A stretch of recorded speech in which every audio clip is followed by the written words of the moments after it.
স্বাগত জানাই আপনাকে অডিও গ্রন্থ চ্যানেলে। এখানে আমরা শব্দের মাধুর্যে তুলে আনি বিশ্ব সাহিত্যের অমূল্য রত্ন, চিরন্তন দর্শন, সময়ের সাহসী চিন্তা আর জ্ঞান ভাণ্ডারের শ্রেষ্ঠ রচনাগুলো। চ্যানেলটি সাবস্ক্রাইব করুন এবং শুনুন এমন সব বইয়ের কণ্ঠস্বর যা বদলে দিতে পারে আপনার দৃষ্টিভঙ্গি, আপনার জীবন। শুরু করছি আমাদের আজকের গল্প। হৈমন্তী, রবীন্দ্রনাথ ঠাকুর। কন্যার বাপ সবুর করিতে পারিতেন, কিন্তু বরের বাপ সবুর করিতে চাহিলেন না। তিনি দেখিলেন মেয়েটির বিবাহের বয়স পার হইয়া গেছে, কিন্তু আর কিছুদিন গেলে সেটাকে ভদ্র বা অভদ্র কোনো রকমে চাপা দিবার সময়টাও পার হইয়া যাইবে। মেয়ের বয়স অবৈধ রকমে বাড়িয়া গেছে বটে, কিন্তু পণের টাকার আপেক্ষিক গুরুত্ব এখনও তাহার চেয়ে কিঞ্চিত উপরে আছে। সেই জন্যেই তারা।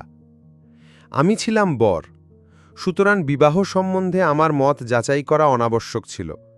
আমার কাজ আমি করিয়াছি, এফএ পাশ করিয়া বৃত্তি পাইয়াছি। তাই প্রজাপতির দুই পক্ষ, কন্যাপক্ষ ও বড়পক্ষ, ঘন ঘন বিচলিত হইয়া উঠিল। আমাদের দেশে যে মানুষ একবার বিবাহ করিয়াছে, বিবাহ সম্বন্ধে তাহার মনে আর কোনো উদ্বেগ থাকে না। নরমাংসের স্বাদ পাইলে মানুষের সম্বন্ধে বাঘের যে দশা হয়, স্ত্রীর সম্বন্ধে তাহার ভাবটা সেইরূপ হইয়া ওঠে। অবস্থা যেমনই ও বয়স যতই হোক, স্ত্রীর অভাব ঘটিবামাত্র তাহা পূরণ করিতে লইতে তাহার কোনো দ্বিধা থাকে না। যত দ্বিধা ও দুশ্চিন্তা সে দেখি আমাদের নবীন ছাত্রদের। বিবাহের পৌনপৌনিক প্রস্তাবে তাহাদের পিতৃপক্ষের পাকাচুল কলপের আশীর্বাদে পুনঃ কাঁচা হইয়া ওঠে, আর প্রথম ঘটাকালির আছেই ইহাদের কাঁচাচুল ভাবনায় এক রাত্রে পাকিবার উপক্রম হয়। সত্যি বলিতেছি, আমার মনে এমন বিষম উদ্বেগ জন্মে নাই, বরঞ্চ বিবাহের কথায় আমার মনের মধ্যে যেন দক্ষিণে হাওয়া দিতে লাগিল। কৌতূহলী কল্পনার কিশলয়গুলির মধ্যে একটা যেন কানাকানি পড়িয়া গেল। যাহাকে বার্কের ফ্রেঞ্চ রেভলিউশনের নোট ৫-৭ খাতা মুখস্থ করিতে হইবে, তাহার পক্ষে এ ভাবটা দোষের। আমার এই লেখা যদি টেক্সট বুক কমিটির অনুমোদিত হইবার কোনো আশঙ্কা থাকিত, তবে সাবধান হইতাম। কিন্তু এ কি করিতেছি? এ কি একটা গল্প যে উপন্যাস লিখিতে বসিলাম? এই সুরে আমার লেখা শুরু হইবে, এই আমি কি জানিতাম? মনে ছিল কয় বছরের বেদনার যে মেঘ কালো হইয়া জমিয়া উঠিয়াছে, তাহাকে বৈশাখ সন্ধ্যার ঝোড়ো বৃষ্টির মতো প্রবল বর্ষণে নিঃশেষ করিয়া দিব। কিন্তু না পারিলাম বাংলায় শিশুপাঠ্য বই লিখিতে, কারণ সংস্কৃত মুগ্ধবোধ ব্যাকরণ আমার পড়া নাই। আর না পারিলাম কাব্য রচনা করিতে, কারণ মাতৃভাষা আমার জীবনের মধ্যে এমন পুষ্পিত হইয়া উঠে নাই, যাহাতে নিজের অন্তরকে বাহিরে টানিয়া আনিতে পারে। সেই জন্যেই দেখিতেছি আমার ভিতরকার সমসাঞ্চারী সন্ন্যাসীটা অট্টহাস্যে আপনাকে আপনি পরিহাস করিতে বসিয়া আছে। না করিয়া করিবে কি? তাহার যে অশ্রু শুকাইয়া গেছে। জ্যৈষ্ঠের খররৌদ্রই তো জ্যৈষ্ঠের অশ্রুশূন্য রোদন। আমার সঙ্গে যাহার বিবাহ হইয়াছিল, তাহার সত্য নামটা দিব না, কারণ পৃথিবীর ইতিহাসে তাহার নামটা লইয়া প্রত্নতাত্ত্বিকদের মধ্যে বিবাদের কোনো আশঙ্কা নাই। যে তাম্রশাসনে তাহার নাম খোদাই করা আছে, সেটা আমার হৃদয়পট। কোনো কালে সে পট এবং সে নাম বিলুপ্ত হইবে, এমন কথা আমি মনে করিতে পারি না। কিন্তু যে অমৃত লোকে তাহা অক্ষয় হইয়া রহিল, সেখানে ঐতিহাসিকের আনাগোনা নাই।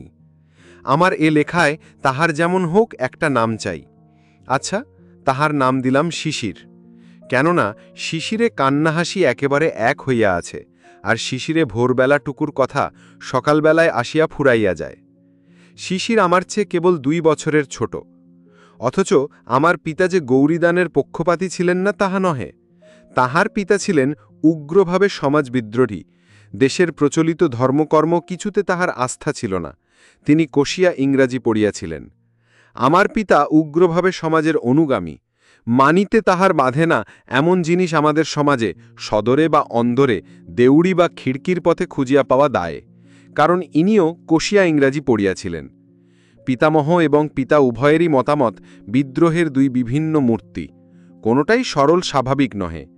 তবুও বড় বয়সের মেয়ের সঙ্গে বাবা যে আমার বিবাহ দিলেন, তার কারণ মেয়ের বয়স বড় বলিয়াই পণের অঙ্কটাও বড়। শিশির আমার শ্বশুরের একমাত্র মেয়ে। বাবার বিশ্বাস ছিল কন্যার পিতার সমস্ত টাকা ভাবি জামাতার ভবিষ্যতের গর্ভ পূরণ করিয়া তুলিতেছে। আমার শ্বশুরের বিশেষ কোনো একটা মতের বালাই ছিল না। তিনি পশ্চিমের এক পাহাড়ের কোনো রাজার অধীনে বড় কাজ করিতেন। শিশির যখন কোলে, তখন তাহার মার মৃত্যু হয়। মেয়ে বৎসরন্তে এক এক বছর করিয়া বড় হইতেছে, তাহা আমার শ্বশুরের চোখেই পড়ে নাই। সেখানে তাহার সমাজের লোক এমন কেহই ছিল না যে তাহাকে চোখে আঙ্গুল দিয়া দেখাইয়া দিবে। শিশিরের বয়স যথাসময়ে 16 হইল, কিন্তু সেটা স্বভাবের 16, সমাজের 16 নহে। কেহ তাহাকে আপন বয়সের জন্যে সতর্ক হইতে পরামর্শ দেয় নাই। সেও আপন বয়সটার দিকে ফিরিয়াও তাকাইত না। কলেজে 3য় বৎসরে পা দিয়েছি, আমার বয়স 19। এমন সময় আমার বিবাহ হইল।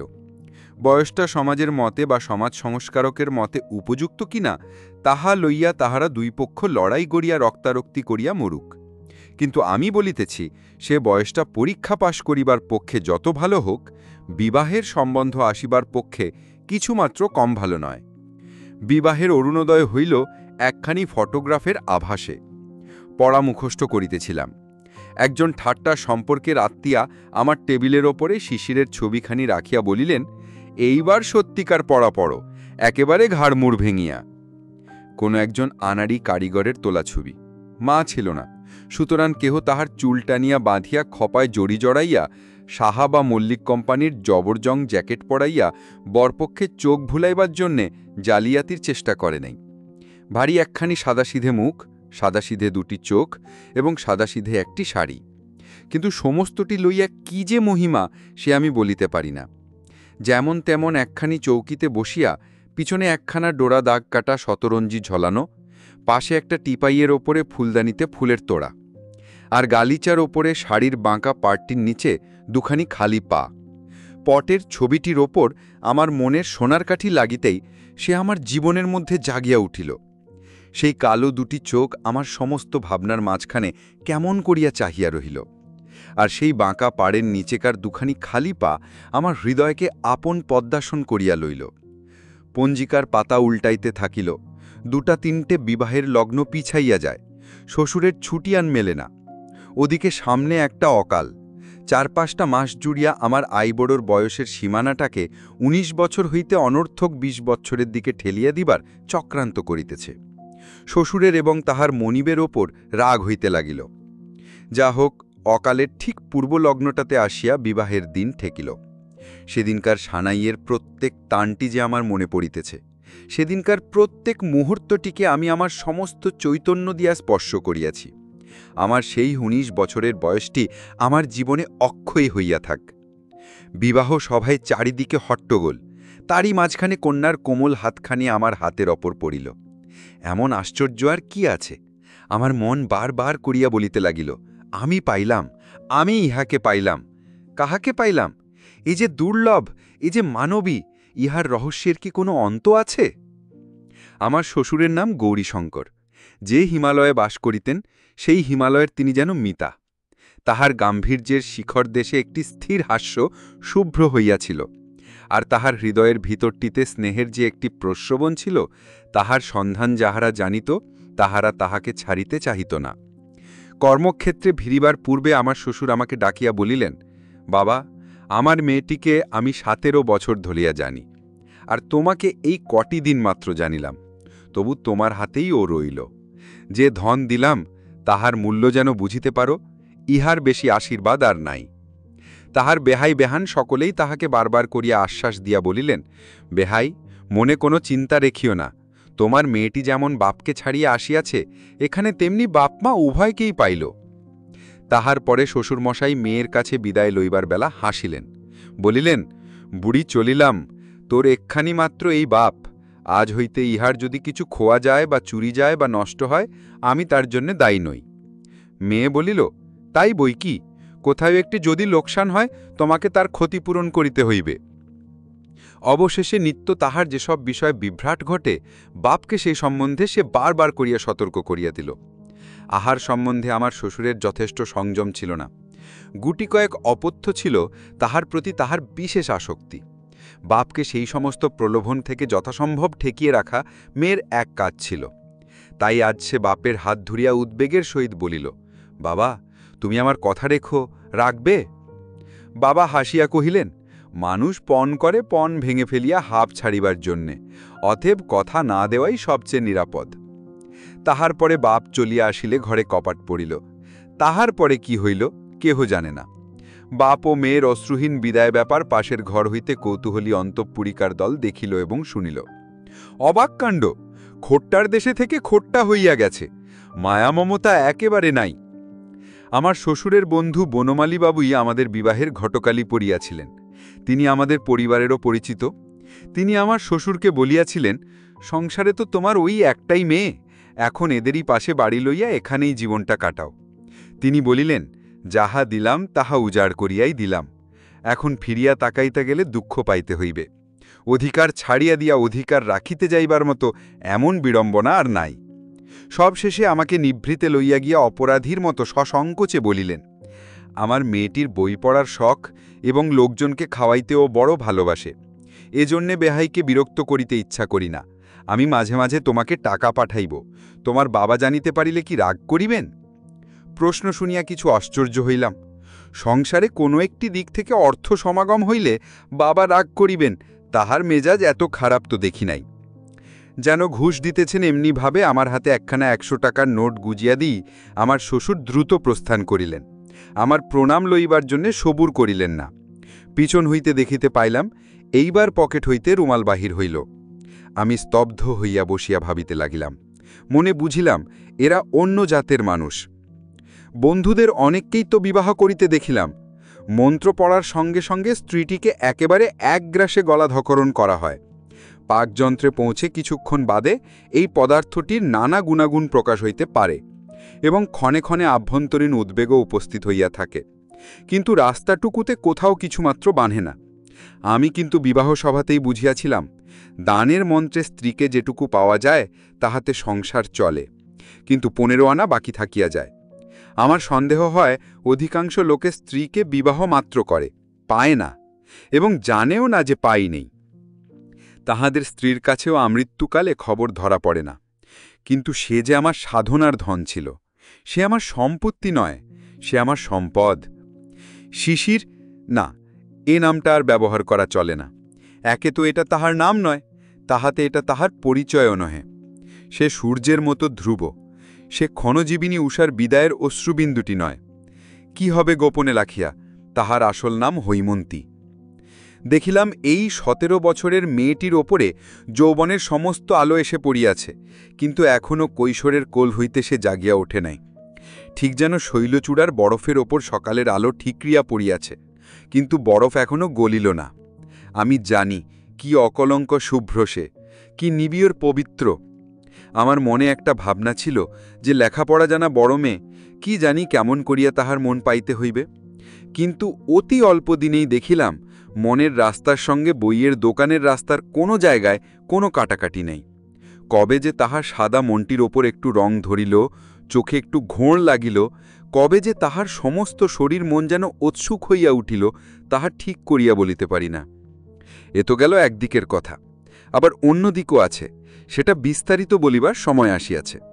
রাজসংসারে আমার শ্বশুরের চাকরি, ব্যাংকে যে তাহার কত টাকা জমিল তা সম্বন্ধে জনশ্রুতি নানা প্রকার অঙ্কপাত করিয়াছে, কিন্তু কোনো অঙ্কটাই লাখের নিচে নামে নাই। ইহার ফল হইয়াছিল এই যে তাহার পিতার দর যেমন যেমন বাড়িল, হৈমুরু আদরও তেমনি বাড়িতে থাকিল। আমাদের ঘরের কাজকর্ম রীতিপদ্ধতি শিখিয়া লইবার জন্যে সে ব্যগ্র, কিন্তু মা অত্যন্ত স্নেহে তাহাকে কিছুতেই হাত দিতেন না।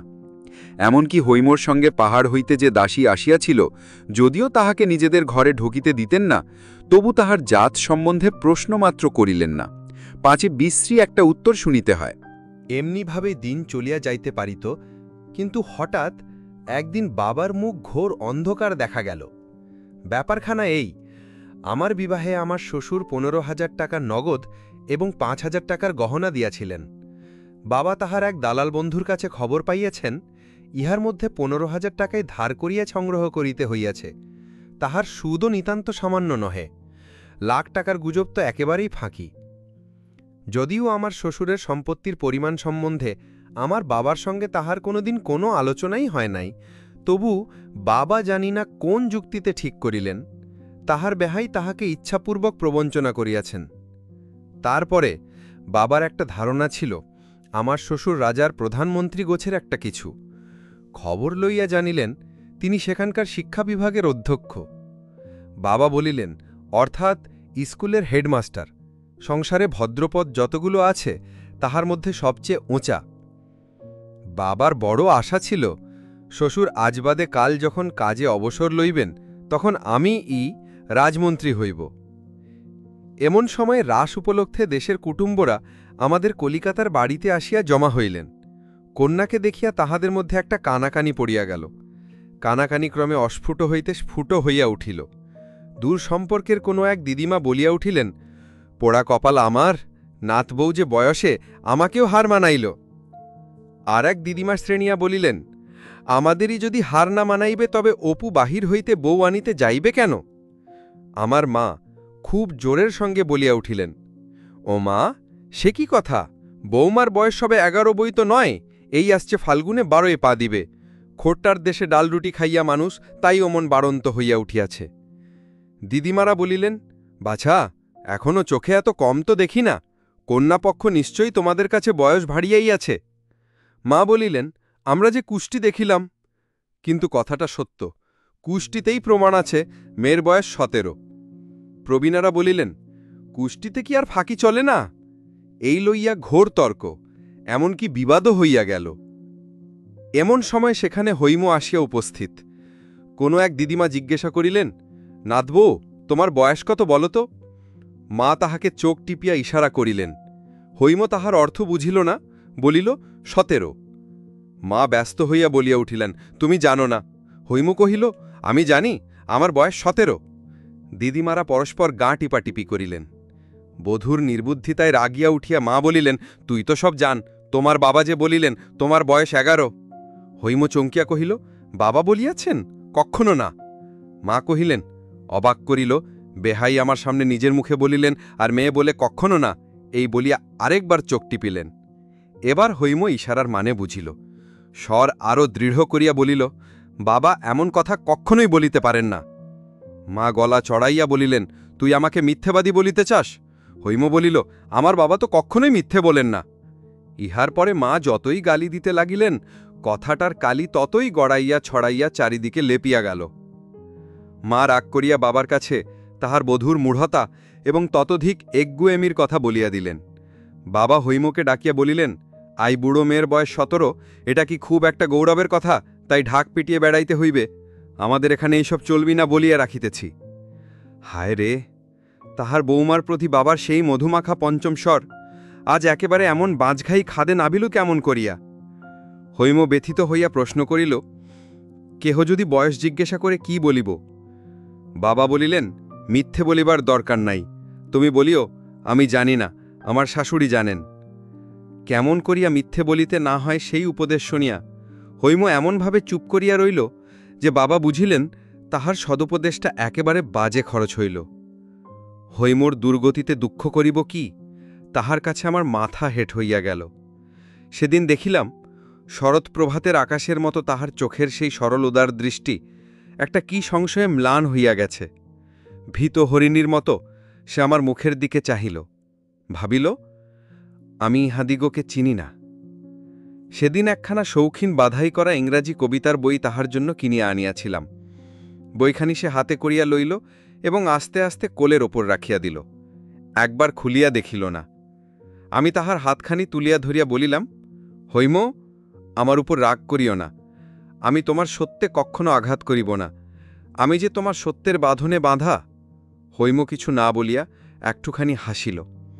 সে হাসি বিধাতা যাকে দিয়াছেন তাহার কোনো কথা বলিবার দরকার নাই। পিতার আর্থিক উন্নতির পর থেকে দেবতার অনুগ্রহকে স্থায়ী করবার জন্য নতুন উৎসাহে আমাদের বাড়িতে পূজার্চনা চলিতেছে। এই পর্যন্ত সে সমস্ত ক্রিয়াকর্মে বাড়ির বধূকে ডাক পড়ে নাই।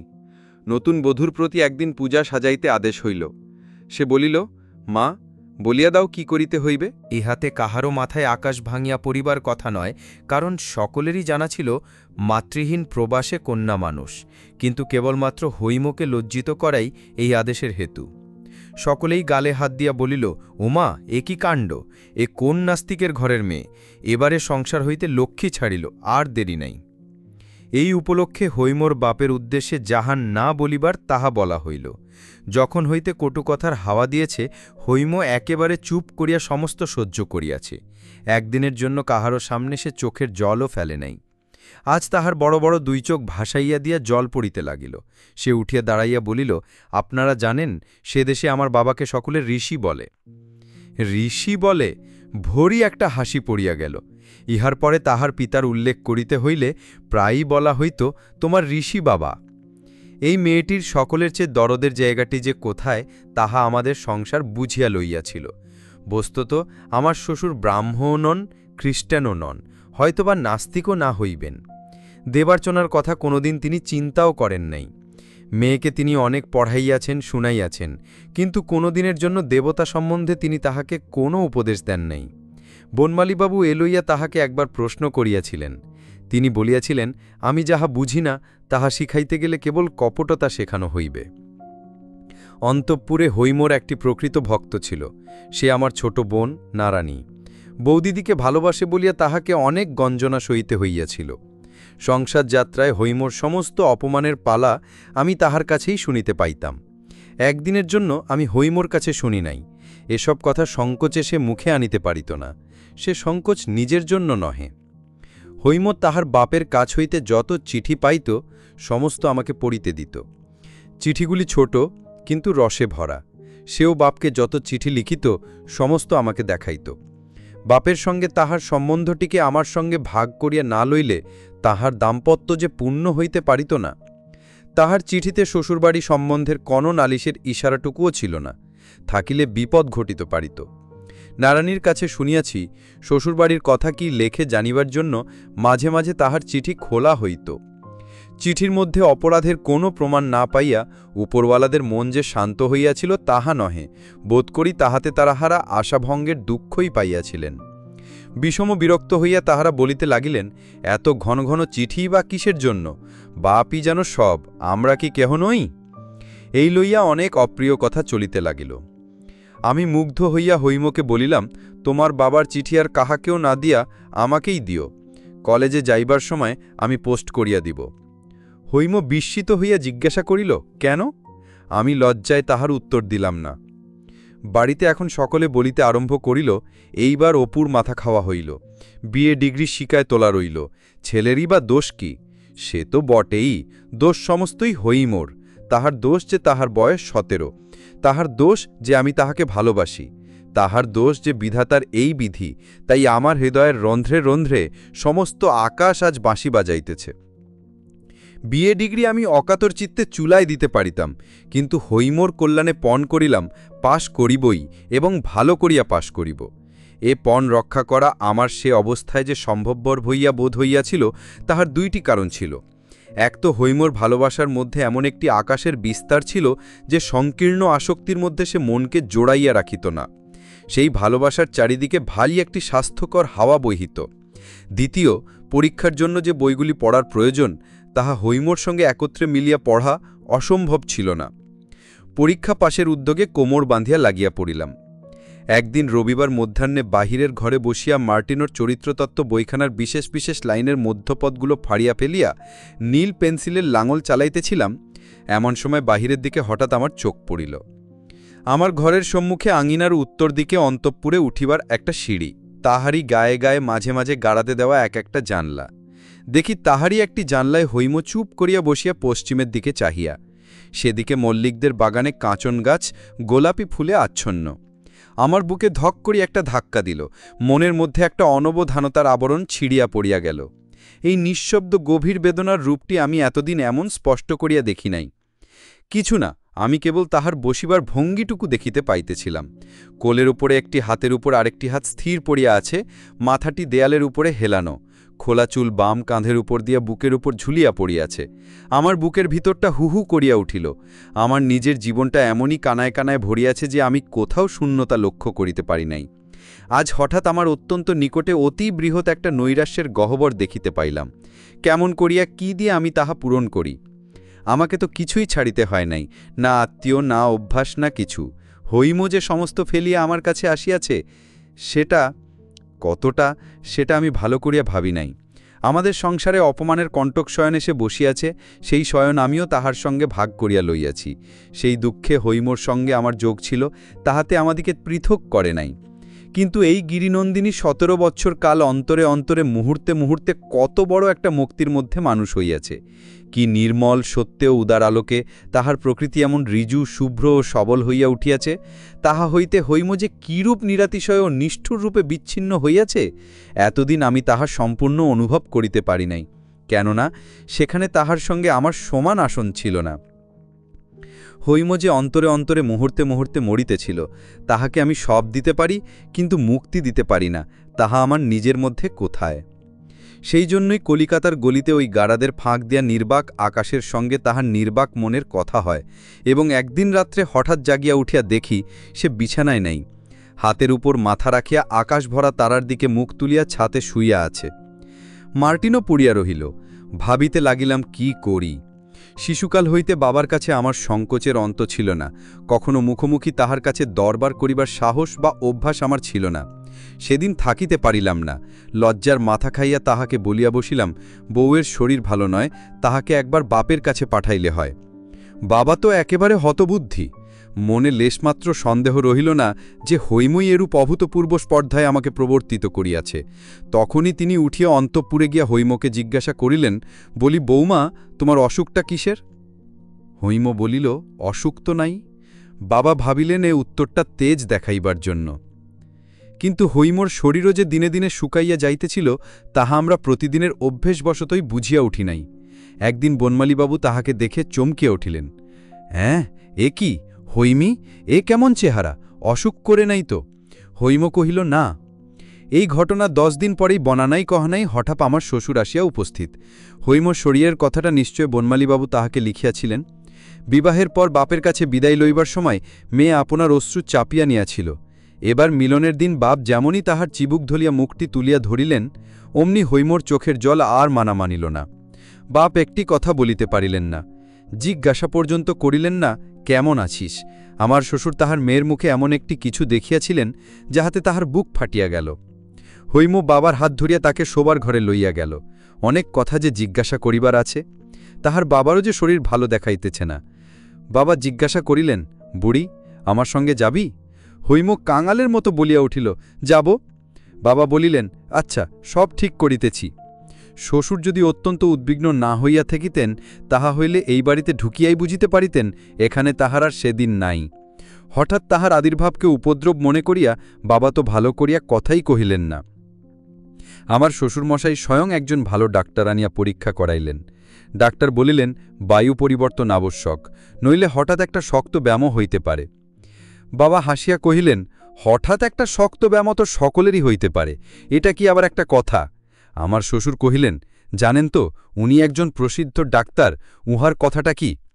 বাবা কহিলেন, অমন ঢের ডাক্তার দেখিয়াছি, দক্ষিণার জোরে সকল পণ্ডিতেরই কাছে সব বিধান মেলে এবং সকল ডাক্তারেরই কাছে সব রোগের সার্টিফিকেট পাওয়া যায়। এই কথাটা শুনিয়া আমার শ্বশুর একেবারে স্তব্ধ হইয়া গেলেন। হৈম বুঝিল তাহার বাবার প্রস্তাব অপমানের সহিত অগ্রাহ্য হইয়াছে। তাহার মন একেবারে কাঠ হইয়া গেল। আমি আর সহিতে পারিলাম না। বাবার কাছে গিয়া বলিলাম, হৈমকে আমি লইয়া যাইব। বাবা গর্জিয়া উঠিলেন, বটেরে। বন্ধুরা কেহ কেহ আমাকে জিজ্ঞাসা করিয়াছেন, যাহা বলিলাম তাহা করিলাম না কেন? স্ত্রীকে লইয়া জোর করিয়া বাহির হইয়া গেলেই তো হইত, গেলাম না কেন? কেন? যদি লোকধর্মের কাছে সত্য ধর্মকে না ঠেলিব, যদি ঘরের কাছে ঘরের মানুষকে বলি দিতে না পারিব, তবে আমার রক্তের মধ্যে বহু যুগের যে শিক্ষা, তাহা কি করিতে আছে? জানো তোমরা, যেদিন অযোধ্যার লোকেরা সীতাকে বিসর্জন দিবার দাবি করিয়াছিল, তাহার মধ্যে আমিও যে ছিলাম। আর সেই বিসর্জনের গৌরবের কথা যুগে যুগে যাহারা গান করিয়া আসিয়াছে, আমিও যে তাদের মধ্যে একজন। আর আমিই তো সেদিন লোকরঞ্জনের জন্য স্ত্রী পরিত্যাগের গুণবর্ণনা করিয়া মাসিকপত্রে প্রবন্ধ লিখিয়াছি। বুকের রক্ত দিয়া আমাকে যে একদিন দ্বিতীয় সীতা বিসর্জনের কাহিনী লিখিতে হইবে, সে কথা কে জানিত? পিতায় কন্যায় আর একবার বিদায়ের ক্ষণ উপস্থিত হইল। এইবারেও দুইজনেরই মুখে হাসি। কন্যা হাসিতে হাসিতেই ভর্ৎসনা করিয়া বলিল, বাবা, আর যদি কখনো তুমি আমাকে দেখিবার জন্য এমন ছুটাছুটি করিয়াই বাড়িতে আসো, তবে আমি ঘরে কপাট দিব। বাপ হাসিতে হাসিতে বলিলেন, ফের যদি আসি তবে শীত কাটি সঙ্গে করিয়াই আসিব। ইহার পরে হৈমুর মুখে তাহার চিরদিনের সেই স্নিগ্ধ হাসিটুকু আর একদিনের জন্য দেখি নাই। তাহারও পরে কি হইল সে কথা আর বলিতে পারিব না। শুনিতেছি মা পাত্রী সন্ধান করিতেছেন। হয়তো একদিন মার অনুরোধ অগ্রাহ্য করিতে পারিব না, ইহাও সম্ভব হইতে পারে। কারণ থাক, আর কাজ কি। যদি আমাদের অডিও বুক শুনে ভালো লেগে থাকে তাহলে লাইক দিতে ভুলবেন না। আমাদের চ্যানেলটি সাবস্ক্রাইব করুন যাতে পরবর্তী অডিও বই বা অধ্যায় আপনি সবার আগে শুনতে পারেন। আপনার কোনো বইয়ের অনুবাদ শুনতে ইচ্ছা করে কমেন্টে জানিয়ে দিন। আপনার পছন্দ আমাদের জন্য সবচেয়ে গুরুত্বপূর্ণ। শুনতে থাকুন অডিও গ্রন্থ।